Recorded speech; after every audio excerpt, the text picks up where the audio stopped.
Relevant সাবজেক্টের উপরে একটা সম্পূরক কোশ্চেন করতে পারেন। এখন সম্পূরক প্রশ্ন করবেন ঢাকা 14 আসন থেকে নির্বাচিত মাননীয় সংসদ সদস্য মীর আহমেদ বিন কাসেম।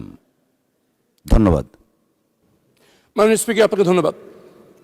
মধ্যপ্রাচ্যের সাথে সম্পর্কর স্থপতি হচ্ছে শহীদ প্রেসিডেন্ট জিয়াউর রহমান। আজকে সেই মধ্যপ্রাচ্য আগুন জ্বলছে, যুদ্ধ বিগ্রহে আমাদের বাংলাদেশের নাগরিক সেখানে মৃত্যুবরণ করেছে। জ্বালানি সংকটে বাংলাদেশে ইতিমধ্যেই 3 জন লোকের মৃত্যু হয়েছে জ্বালানি বিক্রি বিষয়ক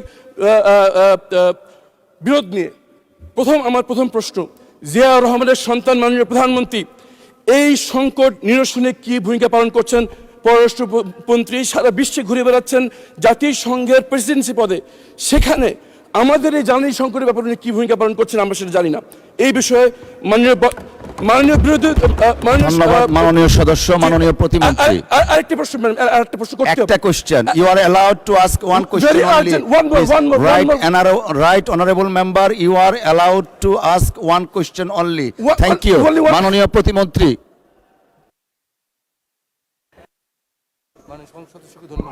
মাননীয় স্পিকার, আমাদের মাননীয় সংসদ সদস্যকে ধন্যবাদ জানাই। উনি বহু নির্যাতনের পরে উনি সংসদ সদস্য হয়েছেন, ওনাকে আমি সাধুবাদ জানাই। এবং উনি যে এখানে বসেছেন সেজন্য আমি ওনাকে কংগ্রেচুলেট করি।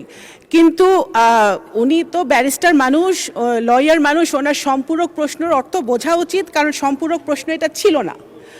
সম্পূরক প্রশ্ন এটা ছিল না। আপনার একটা প্রশ্নের উত্তর আমি দিতে পারি যেটা আমার মন্ত্রণালয়কে রেলেভেন্ট, সেটা হচ্ছে যে জ্বালানির জন্যে, প্রথম কথা, জ্বালানির কোনো সংকট বর্তমানে বাংলাদেশে নেই। আচ্ছা, দ্বিতীয় কথা হচ্ছে এই জ্বালানি মাননীয় speaker, Honorable members, may I humbly request all of you, honorable members, please, জি মাননীয় প্রতিমন্ত্রী, আপনি আপনার বক্তব্য অব্যাহত রাখুন। আপনার বক্তব্য অব্যাহত রাখুন। মাননীয় স্পিকার, জ্বালানির যাতে একাধিক সোর্স থেকে আমরা সরবরাহ করতে পারি, সেই জন্য ইতিমধ্যেই মাননীয় প্রধানমন্ত্রী একাধিকবার আমাদের সাথে বসেছেন।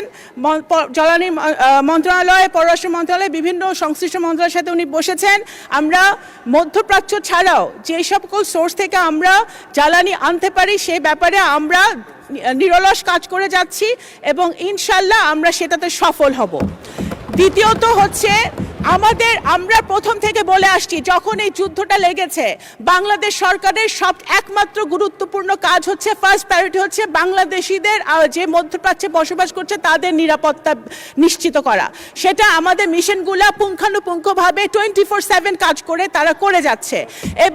এবং আমাদের যারা 5 জন মৃত্যুবরণ করেছে মাননীয় স্পিকার, দুর্ভাগ্যবশত 5টি ভাইকে আমরা হারিয়েছি, তাদের 2 জনকে মৃতদেহকে আমরা সফলভাবে বাংলাদেশে আনতে আমরা পারতে পেরেছি। কারণ এখন সিচুয়েশনটা বুঝতে হবে, বাংলাদেশে ওই মধ্যপ্রাচ্যে অনেক কমপ্লিকেটেড সিচুয়েশন বিরাজ করছে। কখন কোথায় যুদ্ধ লাগে আমাদের বাংলাদেশিরা তখন নিজেরা বুঝতে পারে না। সুতরাং এর মধ্যে আমরা কিন্তু আনতে পেরেছি এবং 186 জন বাংলাদেশিকে নিরাপদে ইরান থেকে, তেহরান থেকে IOM এর সহযোগিতায় আমরা বাংলাদেশে ফেরত এনেছি একটি চার্টার্ড বিমান ফ্লাইটের মধ্য দিয়ে।